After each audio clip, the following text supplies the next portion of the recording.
Dear students, करते हैं question number 28। Question कह रहा है कि आपके पास ना एक करंट कैरिंग वायर है, 25 एम्पियर का करंट है उसमें। इसके पास में एक लूप रखा हुआ है, स्क्वायर लूप है, साइड है 10 सेंटीमीटर, करंट है इसमें 15 एम्पियर क्लॉकवाइज सेंस में। ये जो लूप है, ये इसका ये वाला पोर्शन इस वायर से 2 सेंटीमीटर दूर है। क्वेश्चन बोल रहा है कि इस वायर की वजह से इस लूप पे कितना फोर्स लगता है, टोटल फोर्स वो निकाल के बताओ। तो एक कंसेप्ट आप सीखो कि ये है करंट कैरिंग वायर, इसकी होगी कुछ मैग्नेटिक फील्ड इस रीजन में और इस रीजन में। इस रीजन में जो मैग्नेटिक फील्ड होगी इसकी, वो होगी स्क्रीन के अंदर, और इधर होगी स्क्रीन के बाहर। कैसे निकालते हैं? राइट हैंड से इस वायर को होल्ड करूँगा तो इस मेरी फिंगर्स यहाँ तो अंदर जाएंगी और वहाँ से बाहर निकलेंगे ऐसे, ठीक है ना।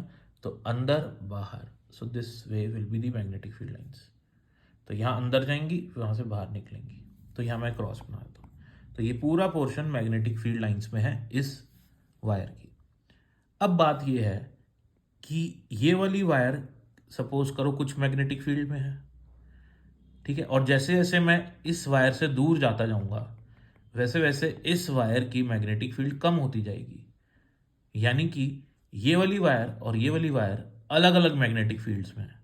ये वाली वायर मैग्नेटिक फील्ड में है लेकिन वो मैग्नेटिक फील्ड ज़्यादा है, और ये वाली वायर कम मैग्नेटिक फील्ड में है, उसकी भी डायरेक्शन अंदर ही है, ठीक है। तो नेट फोर्स हमको निकालना है। अब हम बात करते हैं इस वाली वायर की और इस वाली वायर की, इन दोनों पे कितना मैग्नेटिक फोर्स लगेगा। पहले इन दोनों का निकाल लेते हैं, फिर इन दोनों का निकालेंगे। तो मैग्नेटिक फोर्स किसी करंट कैरिंग वायर पे निकालने के लिए फॉर्मूला यूज करते हैं, F equals to I L cross P. L cross P, पहले डायरेक्शन निकाल लेता हूँ फिर फोर्स भी निकाल लूँगा।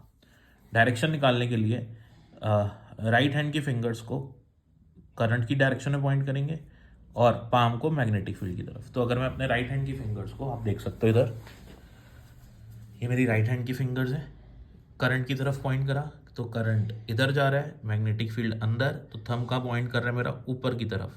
तो इस पूरे पोर्शन पे फोर्स लगेगा ऊपर की तरफ, और उतना ही फोर्स इस पोर्शन पे कहाँ लगेगा, ठीक है। तो इस पोर्शन की बात करूँ तो करंट की डायरेक्शन ये, मैग्नेटिक फील्ड अंदर तो फोर्स नीचे। तो इस पोर्शन पे, इस पोर्शन पे जो ये वाली वायर मैंने ली है, ठीक है ना, इस पूरी वायर पे, इसके पीछे वाले पार्ट पे, फिर और आगे जाते जाएं आगे जाते जाएं तो इसके सभी पार्ट्स पे कुछ फोर्स लग रहा होगा, ठीक है ना। वही सेम फोर्स इसके सभी पार्ट्स पे लग रहा होगा, वही फोर्स। तो इस पे टोटल फोर्स अगर F लग रहा है तो उसकी डायरेक्शन है ऊपर, और इस पे अगर टोटल फोर्स, इस पे भी टोटल फोर्स F ही लगेगा, ठीक है ना, लेकिन उसकी डायरेक्शन होगी नीचे। तो इन दोनों के जो फोर्सेज होंगे वो कैंसिल हो जाएंगे, ठीक है ना।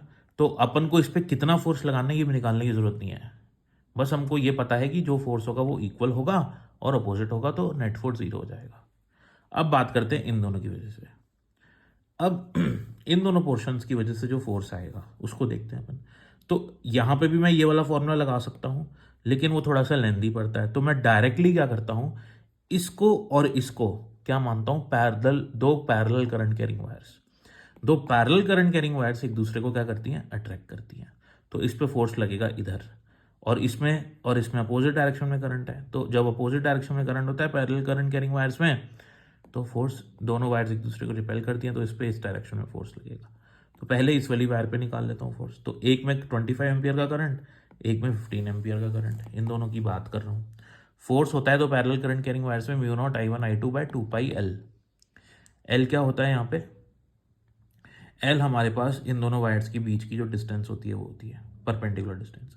फोर्स की डायरेक्शन इस पे इस डायरेक्शन में आएगी, राइट। तो यहाँ पे मैंने माइनस आई कैप लिखा, तो म्यू नॉट I1 I2 2 पाई L1। सिमिलरली अगर मैं इन दोनों वायर्स की बात करूँ तो ये दोनों एक दूसरे को रिपेल करेंगी। अपन को तो इस वाले पे फोर्स देखना है, तो इस पे इधर फोर्स लगेगा, ठीक है। तो plus I cap mu naught I1 I2 2 pi L2, ठीक है। अच्छा, क्योंकि इन दोनों में तो 15 एम्पियर का ही करंट है, तो I1 25 मान लो, I2 15 मान लो। तो mu naught I1 I2 upon 2 पाई, इन दोनों को सॉल्व कर रहा हूँ मैं, this minus this, 1/L2 minus 1/L1, तो ये वाला माइनस 1/L1 आ जाएगा, और ब्रैकेट में आई कैप, ब्रैकेट के बाहर आई कैप आ जाएगा। वैल्यू सब्स्टिट्यूट करनी है, सारी वैल्यूज अपन को गिवन है, μ0 I1 I2 L1 L2। L1 हमारा ये हो जाएगा 2 सेंटीमीटर और L2 हमारा ये हो जाएगा 12 सेंटीमीटर। ठीक है, तो यहाँ सेंटीमीटर को मीटर में कन्वर्ट करके सॉल्व करेंगे तो आंसर आ जाएगा।